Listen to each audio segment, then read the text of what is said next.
Picture this: three library staff members trapped inside the South Charleston Public Library.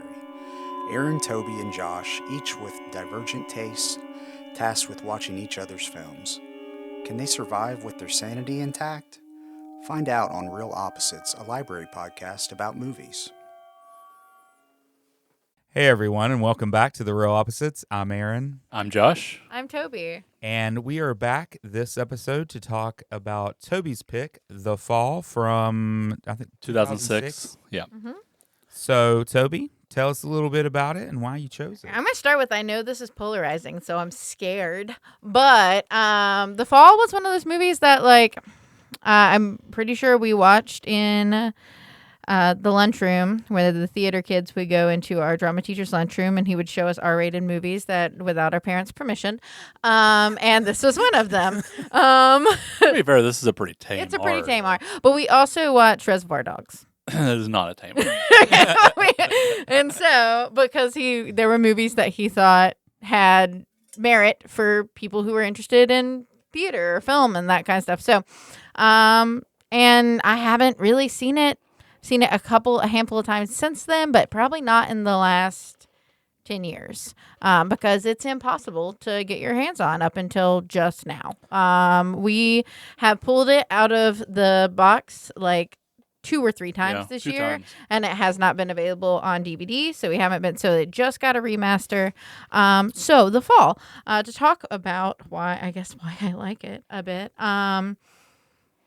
I think a lot of it is nostalgia for we're experiencing something this pretty for the first time in my life.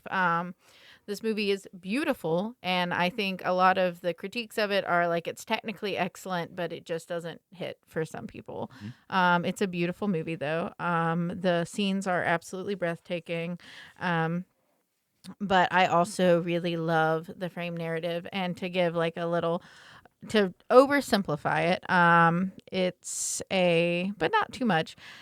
The whole movie takes place in a mission hospital in Los Angeles. There's a little girl who is some sort of migrant farm worker.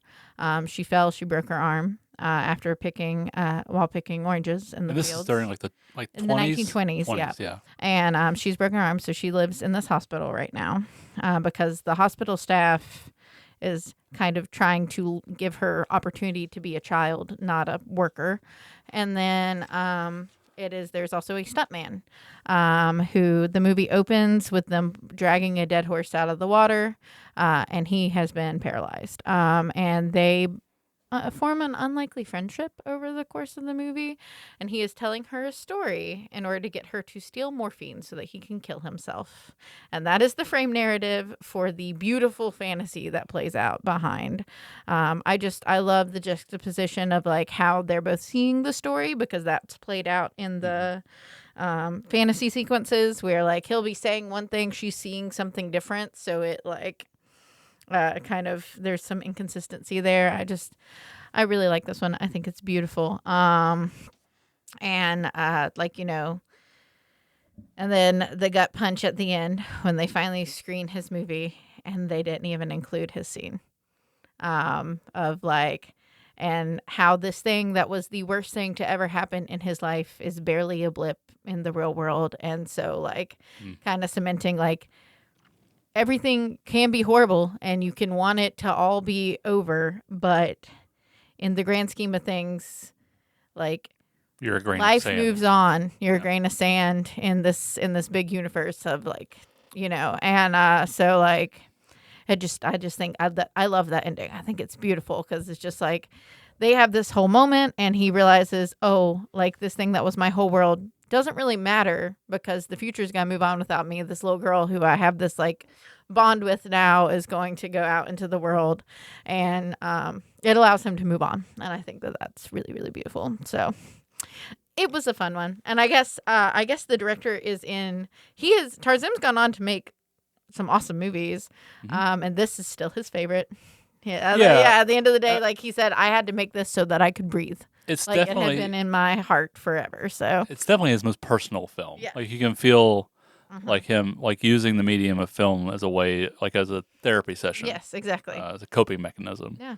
And his adoration for I mean, I don't know how much he loves silent film, like Yeah. or that era, but he definitely, which is, I mean, that's like the most pure form of cinema. It's movement. Right. There's nothing else to distract you from just the moving images in front of you. Well, and so much of this could have been silent. Like, Yeah, yeah, oh yeah. I mean, large. Yeah, I mean, I would have been fine if the fantasy sequences had just been they silent. predominantly They are. largely are, but like, Mhm. yeah. Um, so, Aaron, Yes. what did you think? What'd you think? It. I mean, you touched on it being a beautiful movie, and I think you can see in the way it's shot and the way it's done that it is a beautiful movie. Unfortunately, I could not get into it. It was rough for me, which I kind of hated because there were parts of it that I really enjoyed. Just some of the weird humor in it, and especially during the fantasy scenes, some of those characters and that was just they were so different, but also just some of the dialogue that was in those scenes. It was almost like everything was a quip, and it was funny, but overall, I just couldn't get into it. It's slow. I foresaw that you would have trouble kind of Yeah. really. I thought that you might have issues like Yeah. getting into it. I like for you said speaking on the dialogue, there were a lot of things in there like there were funnier parts than I remembered it being Yeah. too. Like Yeah. yeah. Yeah, I mean, and it's a neat premise. I like the idea of the movie. He's tricking her into stealing the morphine by telling her this big old story, but she gets so invested in it and invested in him in a way. They create that weird bond of friendship, and he keeps on and he doesn't end up dying. It ends up saving his life. Yeah, it ends up saving his life. So I like the story of it. It's just the movie itself could not capture my attention enough. I'm kind of in the same boat. Not to that extent. I still appreciate the film, but like Tobey, just talking about it, like telling me, and it's like, oh, that's utterly captivating and kind of brilliant. Yeah. But then the film itself, it keeps me at a distance. I never get fully involved until the end. The end is very good, but I think it's really difficult to do this kind of movie where, like, you have a framework. So immediately the first thing I'm thinking of is Princess Bride. Yeah. So there's sick kid, and the grandfather's telling this fantasy story. Yeah. There's swashbucklers and romance, and and man, that movie just does it like effortlessly. Yeah. It just cuts back and forth. It cuts back when it needs to. This one, I feel like the rhythm, the cross cutting is not as smooth, and it's really hard to get invested in the fake movie, in the fake story within the movie. And I feel like this one just didn't have enough of a narrative within the fantasy to really grab me. I mean, I would almost just rather see a movie like a more like I really like the scenes in the hospital. Right. Yeah. They're beautiful. And I almost feel like if it had gone into some like shorter fantasy sequences, almost if they've been either almost in like a silent film style or animated. Yeah. Because I know, like, so he only uses Not to speak real. the stop motion at the end is like when she's getting the brain surgery. Oh, it's yeah. like a little bit horrific. I thought you might like that sequence from like a horror movie. I mean, I did from like a horror that. Yeah. movie's perspective, like yeah. But I thought if those had been kind of like a little less of the fantasy sequences, and if they'd been a little bit more. And I know the movie's beautiful. Yeah. But so he's only using location work. Yeah. And it's shot over the course of 4 years. Yeah. So, and I feel like you feel that in the movie. You feel like there's this inconsistency, which is just natural if you shoot a movie over 4 years. Right. Yeah. It's a long time. It's like The Evil Dead. That movie was shot over like 3 years, and you can definitely tell that movie was because everyone's hair is changing in mid shot. But yeah, I mean that's really my only gripe about the movie is it just doesn't hold together as well. But the ending is beautiful, and I don't really fault. I mean, it's trying. It's trying its damnedest. And Tarsem is a beautiful. Like he's a beautiful cinematographer, designer. The way he uses slow motion is really terrific and very powerful. I really like his more. I love The Cell. I don't know if I've seen The Cell. I don't think you've seen The Cell. I have not. I like it when I like these kind of movies when they work within a genre. And I think like one of the reasons Princess Bride, for instance, works really well is because it's very clearly in this fairy tale genre. Yeah. And so it has an anchor for you to latch onto. Right. Whereas this just feels kind of like a generic fantasy that I don't know, it's lacking something. So, that for me, I feel like that is somewhat intentional. I don't think it's necessarily carried off as well as it could have been. But I think the story is meant to keep you a bit at a distance at the beginning because it's a lie. Like it's him being like, I'm just telling you this to get something. He isn't invested in the story. He's invested in what he can get from this little girl. So I think that's why when there's the turn in the third act, after he almost after he thinks he's succeeded in killing himself, and the tension between the two of them starts to build. Then the fantasy story kind of hits a actual stakes driven stride where he's like, there's no happy ending with me, and everything starts falling apart in the story, and then the story just becomes his way of getting out whatever's inside, and her being like, but there is something worth having here at the end of the, the story is worth continuing. Let the heroes be heroes. Let and it's, for me, I was like, I do feel like it is hard to get into, which makes it unsuccessful in that way. Well, if it's intentional, then I could see where that would make sense. I think it is. I mean, it doesn't make me want to watch it. It doesn't make it more fun, but right. But it does make sense to give you that distance. And I feel like if it had been trimmed back a little bit more, I feel like it does feel long. It's long. Yeah. It's not even 2 hours, but it feels. It felt like 4. I think it could be 90 minutes. Yeah, I think you can cut down the fantasy sequences. I'm fine with more, or at least the same amount of the hospital sequences. I think they both. That little girl's adorable.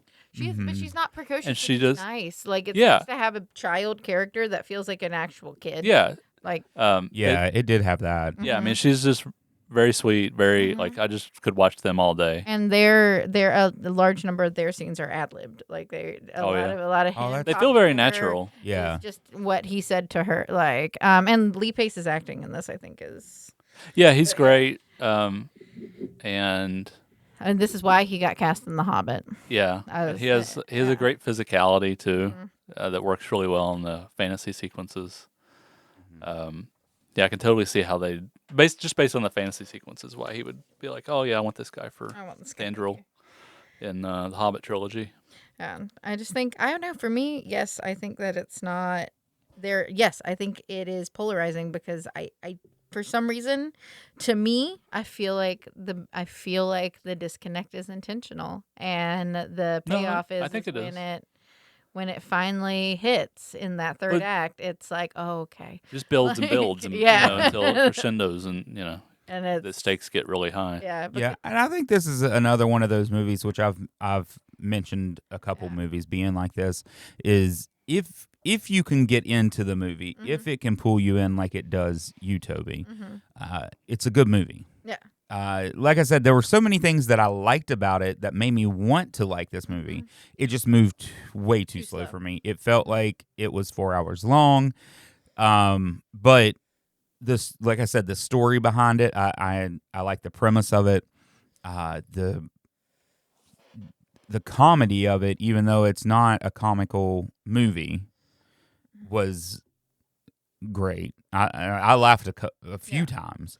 I thought you'd also there's some real horrific gore in the movie itself, and I never know because the fantasy sequences are kind of shot from their perspectives, right? So whose perspective and like I think the truest example of that is when he is describing the Indian at the beginning. He is describing a Native American Indian.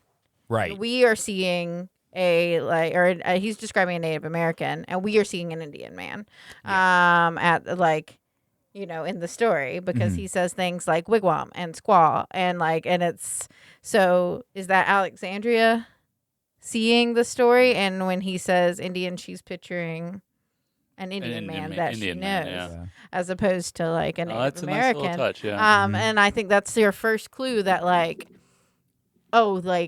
what is being said and what is being seen are not necessarily whose perspective are we getting, and because sometimes we for sure get Roy's perspective in the movie, and then sometimes we for sure get so like when Roy is telling the story at first, he's picturing Alexandria's father as the bandit because he thinks that will make her like the story the most, but Alexandria from the very start pictures Roy.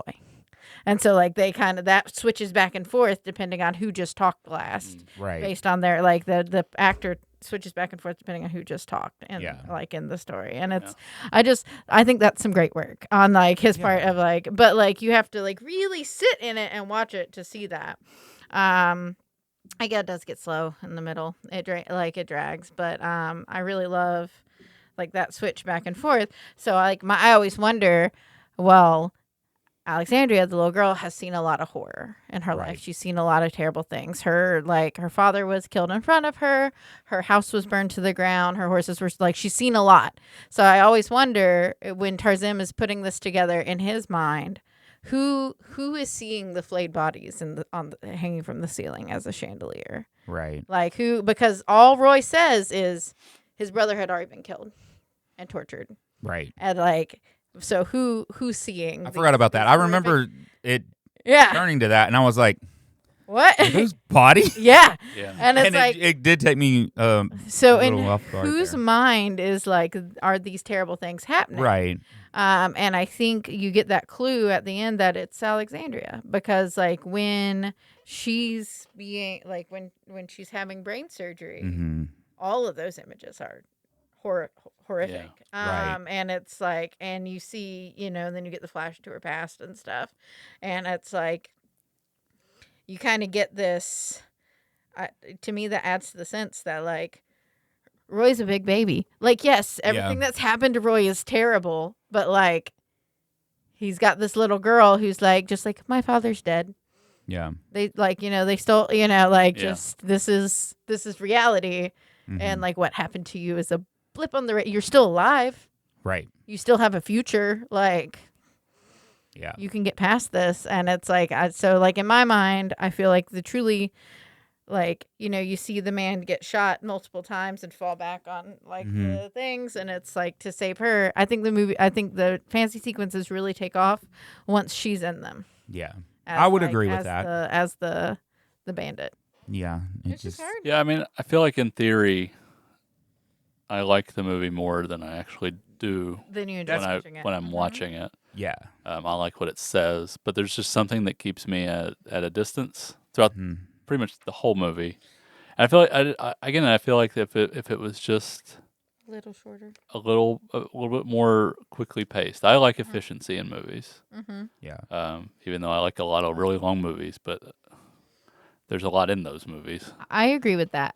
Somewhere. I mean, like it just depends. Like JFK is like over 3 hours, but it feels like 90 minutes. It's just always moving. There's always new information, and I feel like for a fantasy like this, it just needs streamlined. But I mean, just you talking about it, I do appreciate it more than I initially did. Yeah, it just needs trimmed up a little bit. And that's kind of cool because I come into this a lot, and I've said this about a lot of your movies. Like, now that you've talked about it, what? No, I know. But now, like, once you talk about it, I'm like, that makes me almost want to watch it again, even though I didn't like it, although I didn't enjoy it. And it's that way listening to her talk about it as well. it's like you said, I like it better in theory. I like all the little details. It's just that the movie itself couldn't captivate. And there's movies like that I just like. This is a great idea. Right. It's just I have issues with the execution, which is really strange considering I like, especially The Cell. I do like The Immortals, which is the one he made after this. It's the Henry Cavill. The Henry Cavill 300-y kind of movie. Right. That one's really. You can see the seed of that in the Alexander. I feel like in the Alexander sequence, like the imagery is really similar. Like you can tell he when I've seen his, like when I see that, I'm like, oh yeah, this feels the same. But that film also has a similarly slow pace to it, even though that movie is not long either. And I think that part of it's just his painterly style. Like he will just sit on shots for a long time, and that's fine. But I feel like that needs more. I feel like he does a better job in The Cell of maintaining a momentum than in this or The Immortals. Now I will say, I did even me who I know I love this movie. Right. I think it's beautiful. Definitely stopped in the second act, and it doesn't have the thing where I have to I feel like I watch it all the way. Like it's not gripping. It's not gripping. Yeah. Which I totally get. But it's like you sit down and watch The Princess Bride, and you're just like, okay, I'm gonna finish this. Like I'm in. I'm in it.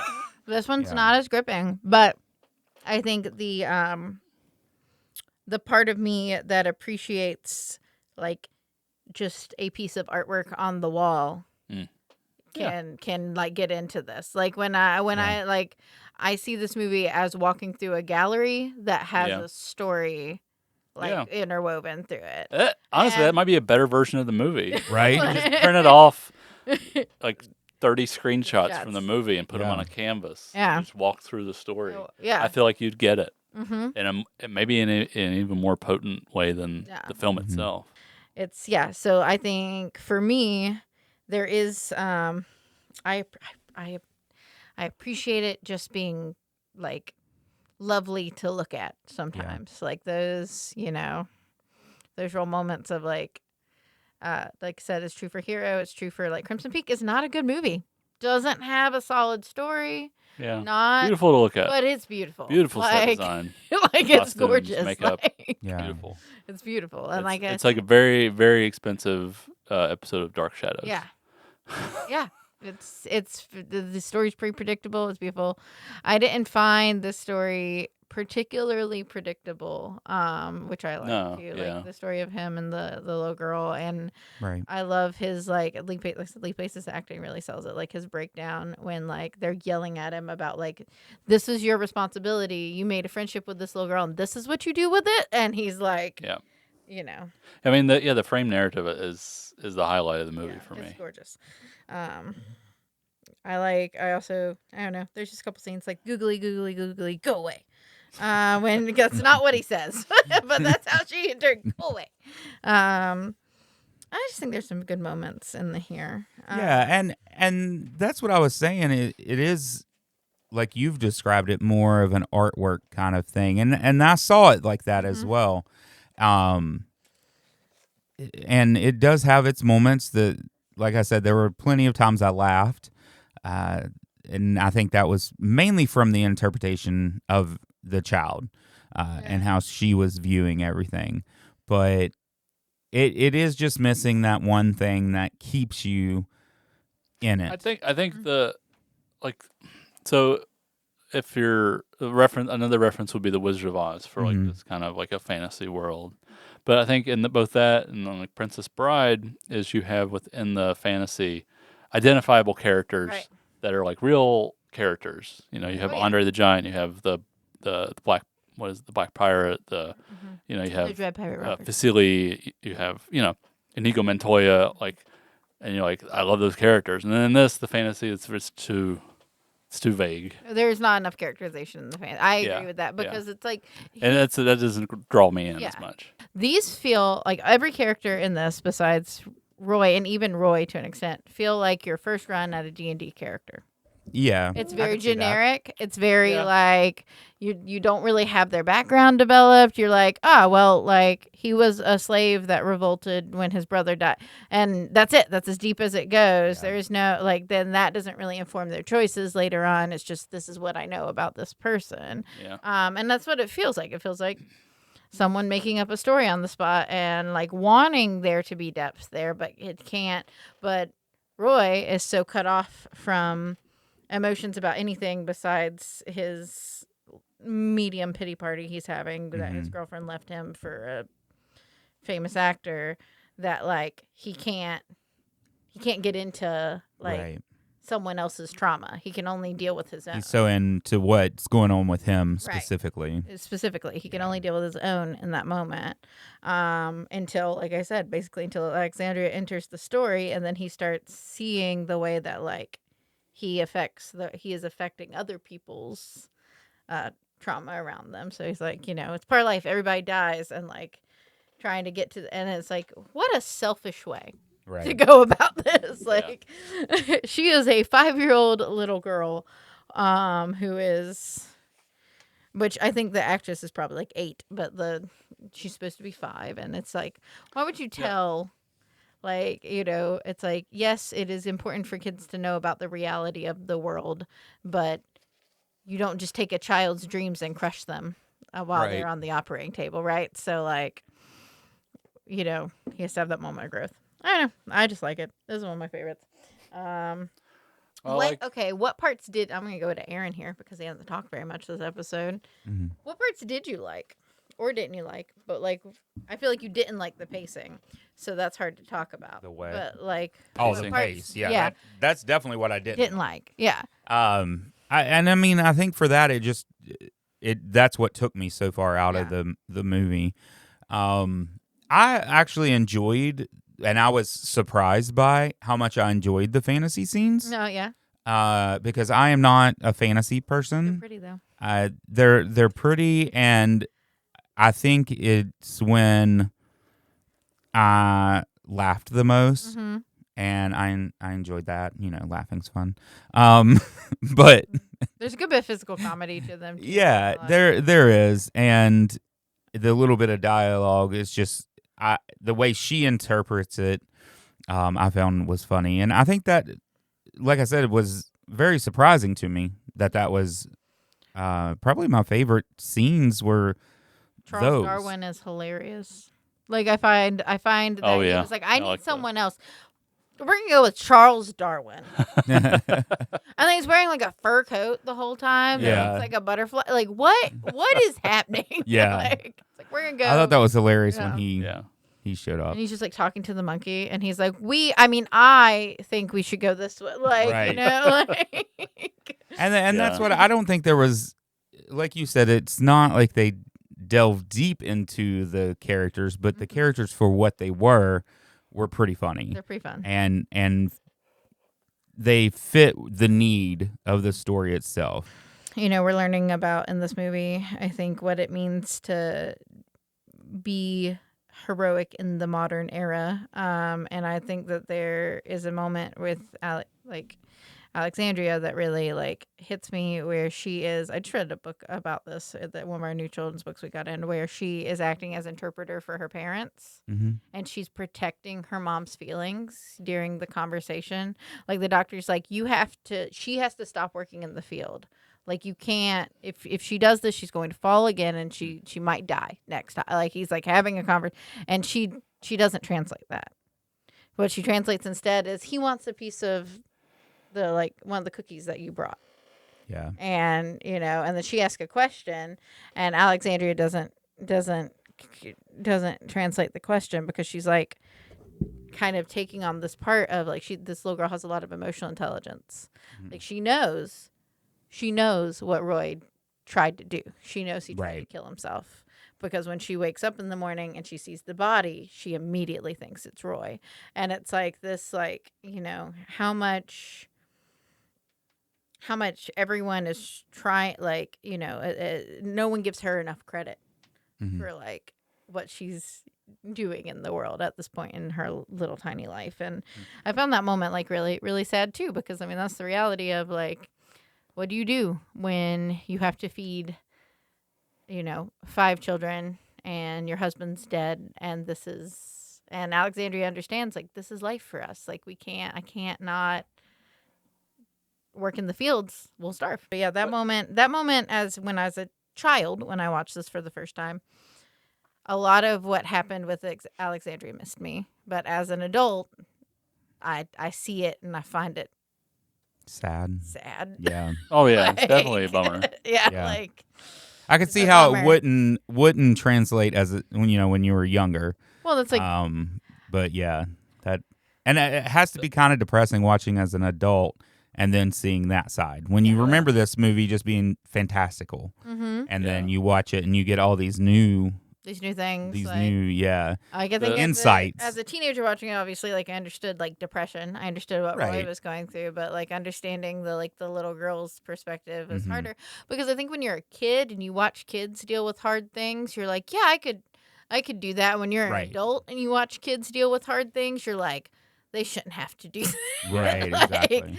That's like watching The Hunger Games not the movies, but like reading the books as a grown adult is like, oh, like, this is like, because I see our 12, 13, 14-year-olds all the time, and I'm like, that's bad. Like, that's like, I work with different. I mean, stories don't change. We change. Yeah, we change. As we get older, and changes our perspective. And well, I think it's, when you're 14, 15 years old or whatever, when you saw this, and you're thinking, you especially at that age, like, you're hopeful, like, you're thinking that you are an adult, basically, so it's easy to empathize with a younger person who's being put through the ringer in a story. But when you get older, you're just thinking, oh God, they're just babies. Yeah, they're babies. They're babies. I mean, I think that one of the funny examples is, like, I've seen this, like, memed a bunch online. It's like when you're a kid and you're watching The Little Mermaid, you're like, yeah, Dad, I can do what I want. And when you're an adult, you're like, you're 14, go home. Right. Like, right. You're like, no, you can't. Stop with the shiny objects. It's like, cut it out. Like, that's true. You're 14. You don't know what love is. Like, right. No way. Like, yeah, that's very true. Yeah. And it's hard to, like, and I feel like in this, it's just hard. Like, it's hard to see little kids go through, like, adult situations and not want to, like, protect them in some way. Like, because you're just like, they shouldn't have to live through this. They shouldn't have to deal with this. We as a society should do better and protect them from this outcome. And right. So I think, like, the best description of this movie is actually from Ebert. I read his review too. He did give it 4 stars. And it's he says Tarsem has made a movie that you might want to see for no other reason than because it exists. And I think that's a good, like, you should see the movie. Yeah. Because it exists, because it is a unique story. It's visually, like, it's very painterly and beautiful. And I'm happy it exists. Yeah, I'm happy that he was able to make this movie over several years, and because, I mean, that's what art is. It should be a personal expression, right? And we get very little of that these days. Especially in mainstream cinema, for sure. So I appreciate that this movie exists, that it was made the way that he wanted to make it. I would watch 100 movies like this that I didn't necessarily like for movies like this to get made. Yeah, I like art is inherent. Like, if you're making art, it is inherently personal. It should be, right. yeah. And sometimes it will hit for lots of people, and sometimes it hits for 1 out of 10. Right. And I think it also depends. That's just how it goes. I just read an interview with Tarsem where they did this in Paris. And in Paris, like, when they did the screening in Paris in the film community, was widely adored. Yeah. So I also think it, like, is cultural perspective matters for like how you and definitely, like, feel this. Over time the movie's gained a pretty big following. And I think going into this, I knew this was going to be I was going to have trouble putting into words how I felt about the movie. But I do think that's a great way to explain it, is that you should see it just because it does exist.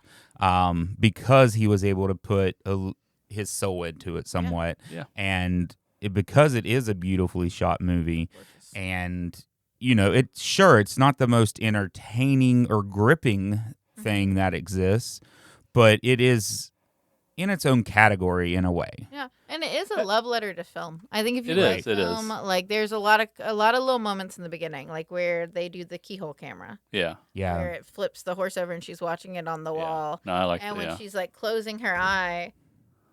Oh, I really like her, that. Like I forgot about her that move scene. back Yeah. and forth. It's like those are the little moments that become a filmmaker. Like you know what I mean? Like, and yeah, so I actually like, really love that scene. those little nods there in the beginning. I think if you're into film, then like you can tell that this is a piece of art from a filmmaker, from someone who was like, this is fascinating. Yeah, and I mean, I think largely because he shot it, all the fantasy sequences and all the hospital scenes are shot chronologically because of course they can't wait 4 years. She'll be 4 years older. Yeah. Right. They need her teeth to stay gone. Yeah, and because it's like Like, because it's all shot on location, it all feels like it's just coming from one person. Like there's. You don't feel like there's a studio that's like demanding that you add a plucky character here or some more humor here or some more, this or that. It feels like you're seeing a true vision of someone, an artist, and I really appreciate that. Yeah, and that happens very rarely on this scale. I think also she's like there are no hold on, I was going somewhere that and I totally left my brain immediately. Artist on the scale. Oh, well, he said, there were no visual effects, and that's not what he meant. What he meant was there are no computer generated. There's no CG in this movie. Nothing is fake. Everything is real and tangible and there. Yeah. No. And I think that because they couldn't afford to do CG for the most part. Yeah. Well, yeah. I think this movie is why I love deserts. Yeah. Like I think deserts are beautiful because I saw this movie and I'm like, wow, that was like, that's amazing. Like there are like some really beautiful moments in this where it's like, oh, like, can you imagine this movie made today? I don't think it would look like this. Right. I don't think it would be as pretty because they would be like, oh, we can do this cheaper. We'll just do it on the volume. CG, we just do it. Or green screen. Yeah. And it's like. I mean, if you could still make it this way. Yeah. It would just be.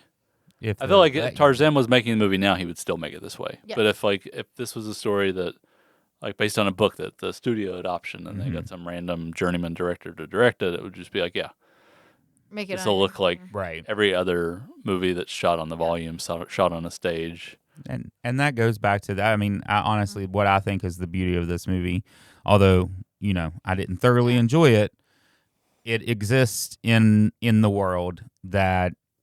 There's not a lot of it, and that's what I meant by it's in its own category. There's not a lot of movies like that just are out there and are done. You can just tell there wasn't a lot of outside input. I think it's amazing that this exists in the world that we live in because, like, some of the like scenes like that are in there, there's where is that? Right. Like, yeah.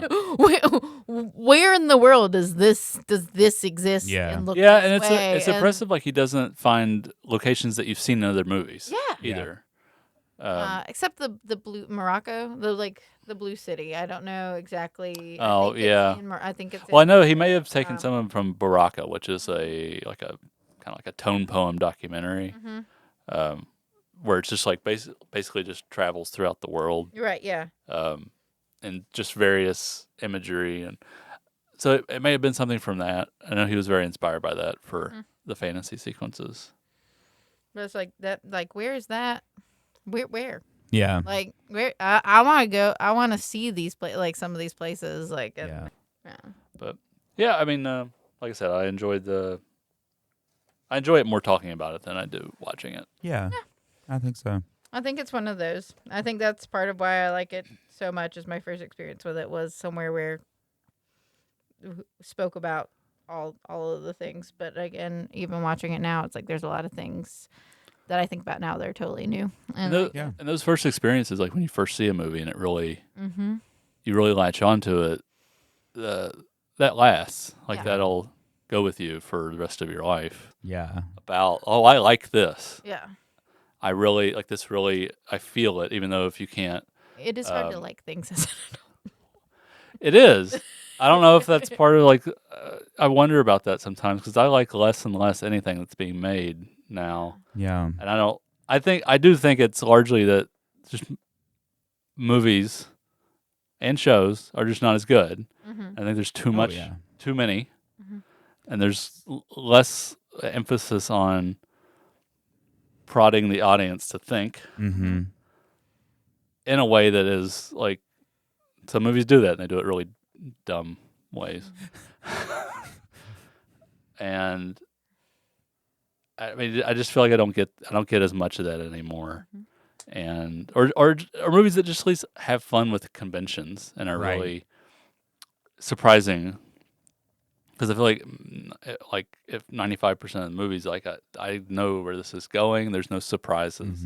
There's no, and that's the thing I like about this, even though I don't love it, is it feels like it's made by an individual. Right. Like there is an auteur here, and this is their vision of what they want to see and what they feel, and you rarely get that anymore. Yeah, and I think that's kind of how I view it too, in the sense, even though I don't like the movie, it's a movie that makes it feel, which I think you don't get a lot, almost like toys or something. Like when toys were made by one person, they were wooden, they were nice, and then now you just have mass productions, Just a little of molded toys. Plastic, There's millions of them. That's kind of how this feels, like a movie that somebody had their hands in on and really worked it, and then a lot of the movies nowadays that I think it just seems like they're just mass produced to be mass produced. So this is that rare Star Wars hollow foil figure. Yes, that's like there's 3 of them. Exactly. Well, or like, that's what we call them, object art. Like when things used to be made with some sort of pride in the object, and it was beautiful. Those are the things. And like, I went to New Orleans and I went to this crazy antique shop. And this crazy antique shop, they had like a Renoir on the wall. Like it was crazy. Like $1 million paintings in this antique shop because like they are a broker. But they also had like object d'art, which are like things that were made, like a chessboard that was made in like the 15th century, and it like had all these work and all this detail and all this like thought put into it. And it's like, meanwhile, you could walk down the street and you could buy a cardboard chessboard for $3, and yes, they serve the same purpose. But one, when you look at it or you touch it or hold it, like you feel there's a roughness to it. You feel like somebody's hands were on this that carved this or made this. And you feel the history of everything that went into making it, right? Like you're like, oh, well, we carved this army because it was a representation of like the French army at the time. And like you can feel the history in it. Whereas like this, and I think with art, sometimes you see something and you can feel the history. Well, like The Witch, you can feel the history of everything that went into it. And it's like, man, like I feel like that's part of the reason. Like, maybe it's just me, but it seems like more and more antique shops and markets, consignment shops. Oh yeah, where it's it's antiques, it's old, it's decades old or 100 years old. Pieces of furniture or artwork or dishes, whatever.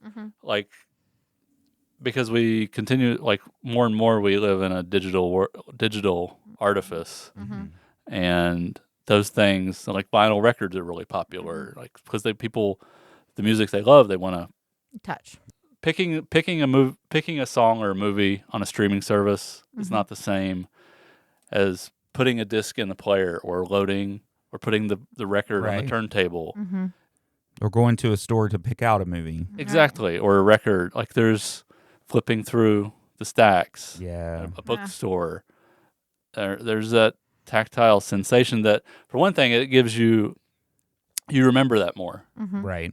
So it leaves a lasting memory and an impact that, scrolling through Spotify or Netflix is not. It's overwhelming, right? For one thing, and we are overwhelmed enough with information and content that just the simple act of going to a store and browsing movies, music, books, whatever, is like very calming. Yeah, because I can sit there and I can look at each title and I can read the synopsis. Mm-hmm. You know, and I'm not just bombarded with endless tiles of Right. stuff that I don't even know who made this, why did they make this, what is this? Like, Yeah. it's just it's very overwhelming. I hate the world we've created. I try not to be. Sorry. I try not to be the old man yelling at a cloud all the time. But like sometimes I think we've done ourselves a disservice. Like I'm talking to I talk to our middle schoolers all the time. They don't read. Some of them do. Very few of them do. And I think people didn't read even when I was in school. Like, but I felt like the proportion is higher and higher every year of like. And I also feel like what we put out for children to read is dumber and dumber every year. Like we don't. They're coddled by just the same books over and over again. That or like it's just too simple. It's too simple. Yeah. Like we don't give them enough credit for how their little brains work. They're not stupid. They just haven't got it yet. And like by only giving them what they get, we're stripping them of the ability to get more. Yeah. And like if you're not provoking them to think, right, to feel things that they haven't felt before. Right. So they're not developing in that way. Yeah, they're just going to be this sameness over and over again. Yeah. Like I think I feel like it's the same way with adults too. Like, oh yeah. You should be offended by things. Yeah. It's normal. It's like normal. if this joke offends you, good. The joke should offend you. Right. If this movie or book or whatever is like making you feel uncomfortable, good. There's a reason for that. Like Right. things should make you feel disquiet. and Like if you're consuming art and you feel nothing beyond like this made me chuckle or like this gave me like then you're not you should think about it. Books should be thought about. yeah. Movies should be thought about. They should give you something to think about. And I feel like if nothing else, even in its boring, like most boring moments, this movie gives you something to think about, either artistically or emotionally. And that's what I want out of life. I want to. Sometimes I just want to watch something fun. Oh yeah, But for sure. Sometimes you want to watch Death Wish 3. Yeah, Right. sometimes I just want to watch something stupid, and that's fine. But like, I needs get a balance. I get enough stupid, and sometimes I want to watch something that feeds my soul, and this Right. is one of those that makes my soul feel things. Yeah. Like- I'm glad it exists for you Yes. and people like That's you. why I love movies like They Live, for instance. Yeah. Because it just like it captures the goofiness of the kind of pulp sensibilities, but it's also just like wicked smart satire and like so on point. Yeah. And those movies, like there's less and less of those that are just There's like none of it's like movies either try to be like super serious. We don't know how to do satire anymore. Please, Paul Verhoeven, come back to us. Do something. Come back. And so it's either you don't get the movies that can also be fun, but also have a lot to say and do it in a very entertaining way and in 90 minutes. Yeah, we don't get a lot of that anymore. Yeah. I feel like everybody needs to go back and watch some Starship Troopers. That was the other day. I think you and I were talking about. I think everyone needs to do a nice little reread of Robin Hood. Yeah. Because that book was made for children. Right. So revisit it. Like there are stories that exist for a reason. And Well, we've had our old man rant. we did. Get off my lawn. Y'all sure did. Shaking our fist at the clouds. Damn Roku's. Well, it's No, I'm hard. just- Like No, it's I know. hard, and I'm a victim. Like I am just as bad as any kid about like just sticking my nose in my phone. Right. And I know how to read books. Like I'm not like it's just It's just one of those things that it's nice that we have it, but I wish it didn't take over our lives. yes. Yeah. Well, I mean, it's something you have to, you learn, well, not necessarily learn. It's just, it's feeding into your most base desires. Right. Like you want to feel like people want to hear you. Right. Whatever you're saying on social media or whatever. So it's just a pattern that needs to be broken. Yeah.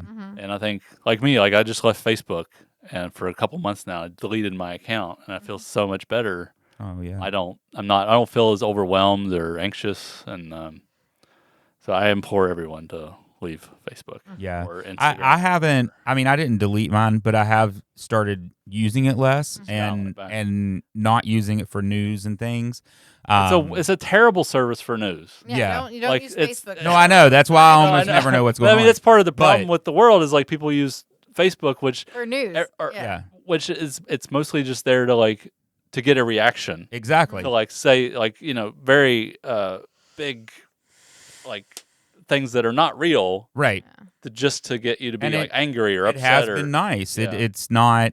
Now I use Reddit a lot.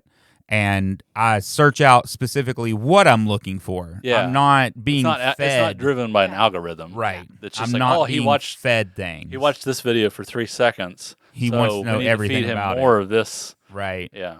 So it has been nice. Yeah, at least Reddit is I hope most of the people on there are real people, although probably most of them aren't. Yeah. We do live in the dead internet at times. Yeah. But yeah. I do think that I mean, I have taken the apps off my phone at least. Yeah. So if I want to do that, I have to at least type it into the browser and not and not just be able to open the app and it take me. The less convenient you make it. The better it is. They're talking all about it in the book for book club this month, Super Bloom, and if I hadn't already quit Facebook, I would have quit it after reading the book. Yeah. I like to stay. I think social media. This is not podcast relevant, but I think social media is the death of our society. I think it has ruined people because half of it's not real. Half of what you read isn't real people. That's being generous. Half, or it's propaganda that is being pushed down your throat intentionally, and half of it is and then also it reinforces your echo chamber. You are on social media presumably friends with and in communities with people who think and act like you, and which sometimes can be a good thing but also can be a very bad thing. Well, it just if you're in a collecting group, it's okay, we're all talking about. Right, that's what I'm saying. Star Trek figures or something. Yeah, that can be good. That's what I'm saying, in those instances. Yeah. But it can also be bad if everyone around you thinks a harmful thing together. Right. Yeah. Right? So that's what we call cults. Yeah. So that's hard. And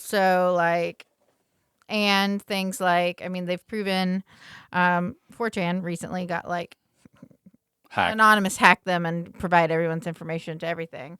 But there is a thing from that website called Forum Sliding, which has infested all of other social media, where someone comes in and they say something innocuous, and then or as a joke, and then they say it enough times, it's not a joke anymore. Right. And so the ways that you can be manipulated on social media by someone who you think is your friend or is in your family or whatever, that is not genuine. Yeah. Is it is a real issue. So it's kind of shifting from talking about it's nice to see real art in this world of everything being instantaneous. It's because so much of what we're seeing now is false or is right, or it's not made by humans, or not made by humans, or is there to make you feel something that's not good. Or sometimes you should be angry for a reason. Yeah. But just being oversaturated with stimulation. Exactly. And they showed, even if whatever the ideals behind social media, their origin weren't, they discovered the anger cells. Yeah. And it's amazing how every big technological advancement, the nuclear bomb, for instance, Oppenheimer believed it would be a deterrent. There would be no more war. Right. Yeah. They believed the internet was going to, democratize the internet, a space for everyone. Because before that, you had radio, you had newspapers, news on television that would tell you the news. And now it would be, they thought, it would be a free flowing, idea, free flowing ideas from everyone, and it would be they had this utopic vision of the internet, and it kind of was that for a little bit, for a while, yeah. And then they discovered that they could monetize it, right? Yep. and that's when it all imploded. Yeah. And now it's a fast food restaurant. It's Yeah. McDonald's. It's like everything is corporate owned. Everything is just trying to sell you ad space. Mm-hmm.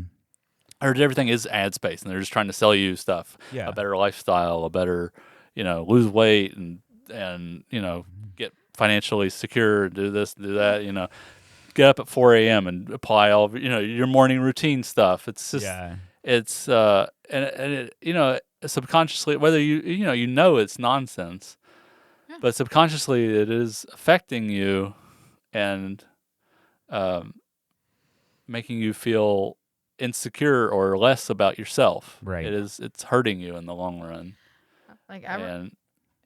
I remember a time when you could find good information easily on the internet. When you could, Google is awful. You now. could pretty much you could on some level trust a good amount of what you were reading. Yeah. Right. And now I have to look for something, then I have to look for a fact check of that thing, and then I have to look for a real transcript from. Mm-hmm. It's trying to find out if something is true on the internet is like writing a research paper now, and it's that's ridiculous. And oddly, the generation that spent all the time telling us we should trust nothing on the internet is now. Oh, I read it online, so it must be true. My parents all the time. I saw this on Facebook. Post. Nope, just no. Delete Facebook. Get off Facebook, Mom. You don't have the capacity to do this. You can't. Yeah, and search there. I mean, and circling right back to the fall. Yeah, I think that all of that does make sense in our chat about this movie because although it wasn't the most entertaining for me or the most interesting thing, it being in a category of itself, still being that art, still being that one of a kind type of thing, real. It's not another monetized, mass produced. Yeah. Everything that we're dealing with, I think in life now is just monetized and mass produced. It makes this kind of looking back at this. I mean, this is just less than 20 years ago. Yeah. Makes it feel more special. Right. Yeah. At least this is real. At least this is coming from a genuine place. Yeah. At least this is, and I don't mean this is real. And once again, you said, oh, well, this isn't podcast related. Well, it all is because we were talking about this movie being thought provoking, art being thought provoking, and therefore it has. I mean, this has been a lot of thought out of this movie. Yes, this makes me long for 2006 when I was. There are things I've seen lately that I never thought I would long for, music, early 2000s music or movies. Because back then I was like, oh God. I'm gonna go to watch Taxi Driver again. Yeah, but now I'm just like, oh man, those days we didn't know how bad we had it, right? Or how good we had it. I miss this was I guess I was 13 when this movie came out. I probably didn't watch it till I was 16, but I just want. Yeah, old man shakes fist at cloud. I want back a time when the things put in front of me could be trusted to a certain extent. That's what I want out of life. I want to see when I go see a movie. I want to see something that someone made with their hands. Yeah, or I mean, even if it's CG digital, it's coming from. You can feel a person's sensibilities. Yes, exactly. Their sense of humor, their worldview, you can feel that through the movie. I want to feel like a person made it, not a company made it. Not a company made it because they're like, hey, this checks a lot of boxes, and we'll get us money. We'll get us money back. Yeah. Yep. So I guess that brings us to the end of the fall and the discussion that it provoked. Which once again, that's art, and that's how things should be. Yeah. But we need to pick a new movie. Machine. Yeah. Oh, this is my pick. Ooh. Me and You and Everyone We Know. Oh, I don't know this one. It's like an independent. I don't know this one either. You love a good indie. Me and You and Everyone You Know. Yeah. Huh. Yeah. So okay. I'm not gonna lie. I haven't seen this probably since I saw it the first time. So, but I know this movie is stuck in my head from back in the same time I was watching a lot of movies similar, like Squid in the Well. My more independent-ish movie era that I was in.